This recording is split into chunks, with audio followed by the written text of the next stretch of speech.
no que a sociedade se transformou nisso, né? Nessa Sodoma e Gomorra aí multiplicada 1000 vezes.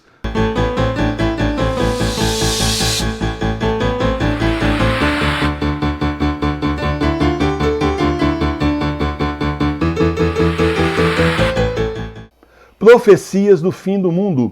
Esse livro traz as principais profecias reconhecidas pela Santa Igreja de santos, santas, beatos, veneráveis e papas sobre o fim dos tempos, os tempos do Apocalipse que nós estamos vivendo. Importantíssimo para você entender o que vem por aí.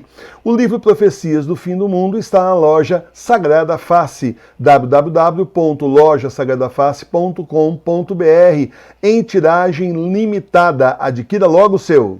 Santa Maria Gorete, Virgem e Mártir, 6 de julho.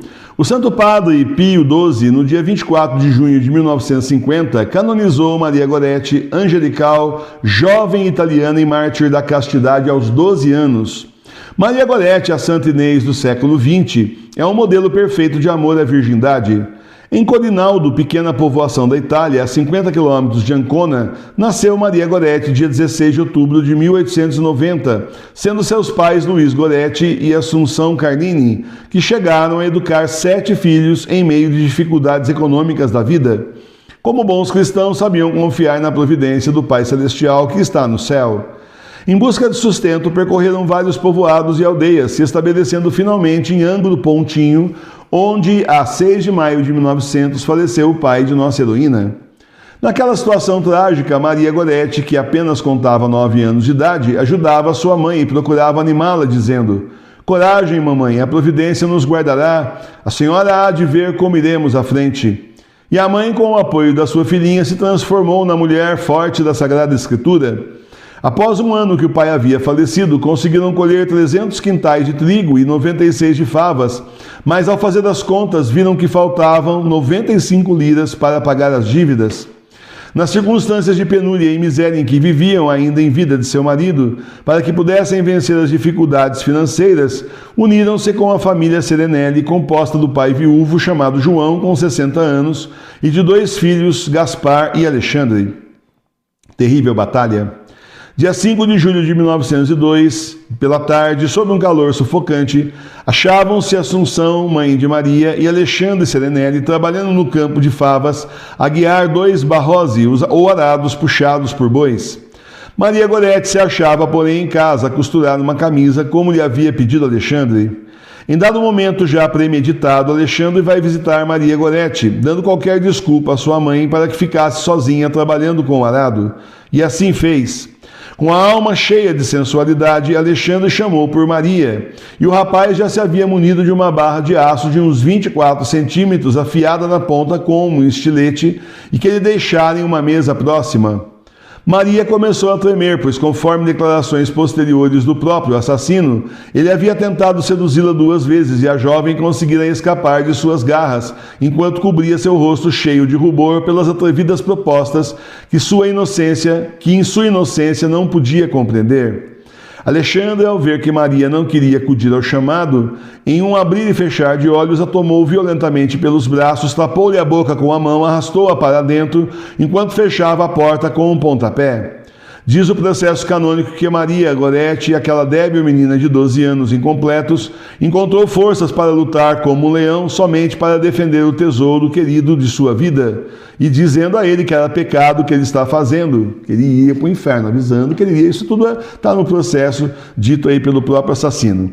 Diante daquela defesa heróica da jovem mártir, o criminoso agarrou a barra de aço e cravou repetidas vezes naquele corpo virginal.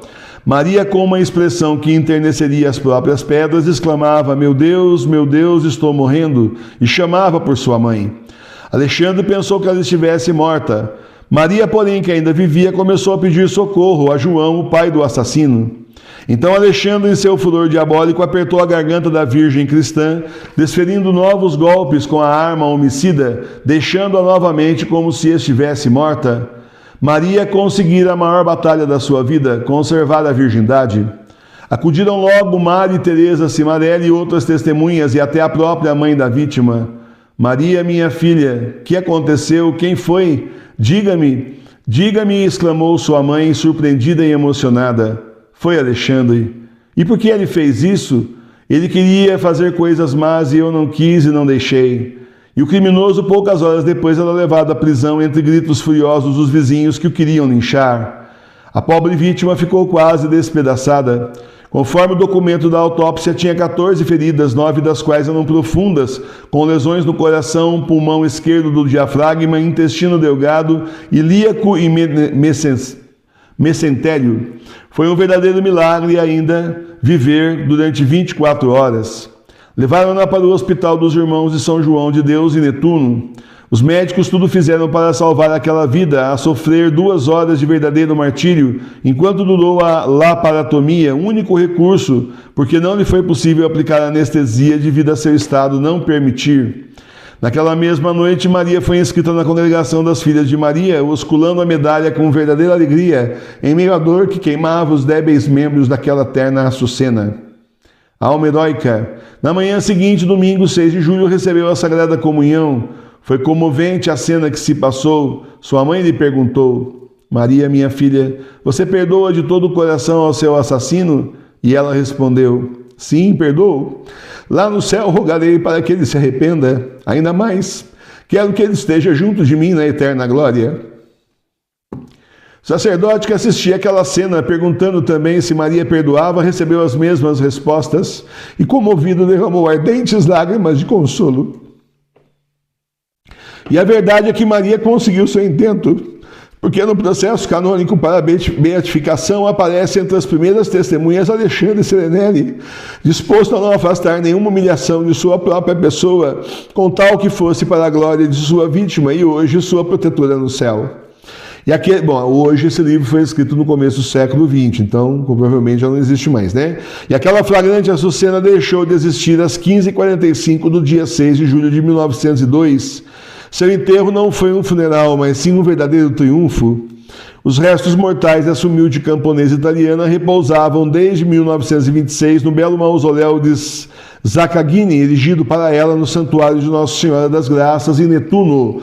Santa Maria Gorete, rogai por nós. Santa morre para defender sua virgindade. Hoje em dia, tanta gente se entrega aí para qualquer um, de qualquer jeito, simplesmente porque tem vergonha de ser virgem. Olha que vexame. Que vexame. No que a sociedade se transformou nisso, né? Nessa Sodoma e Gomorra aí multiplicada 1000 vezes.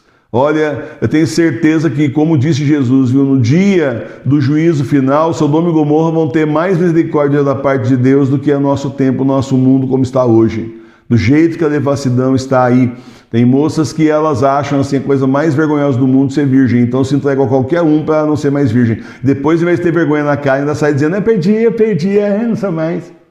Porque conseguiram colocar isso na cabeça da juventude de tal forma, quem faz isso é inferno na certa, com certeza.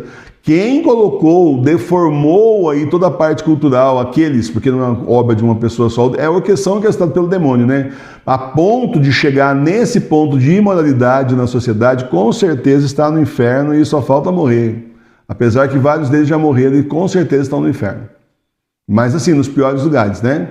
Então, meus irmãos e minhas irmãs, são exemplos heróicos de mártires da nossa igreja, mártires pela fé, mártires pela pureza, mártires porque não queriam pecar contra Deus, enquanto aí as pessoas continuam aí simplesmente pecando aos montes como se fosse a mesma coisa de nada, quando estão se condenando para o inferno. Então, é bom para espalhar essa história aqui, né? Essa aqui é uma história bonitinha para editar, depois colocar na internet aí, né, da Santa Gorete, para ver se anima outras moças aí a se guardarem, se resguardarem e não saírem, porque antigamente era assim, né? Era para a pessoa se resguardar para ser entregada ao seu marido, né?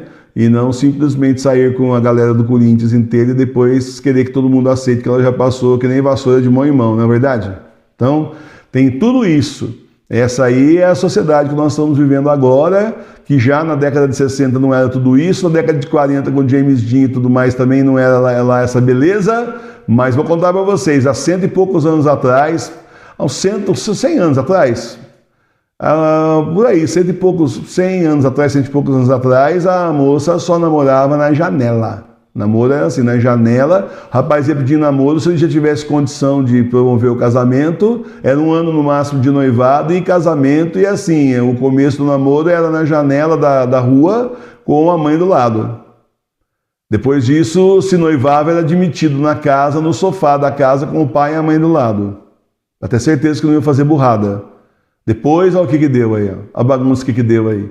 Aquela porcaria de James Dean, aquele cinema todo na cabeça desse pessoal, que naquela época já era o cinema e o rádio, não tinha TV ainda, mas era o cinema e o rádio.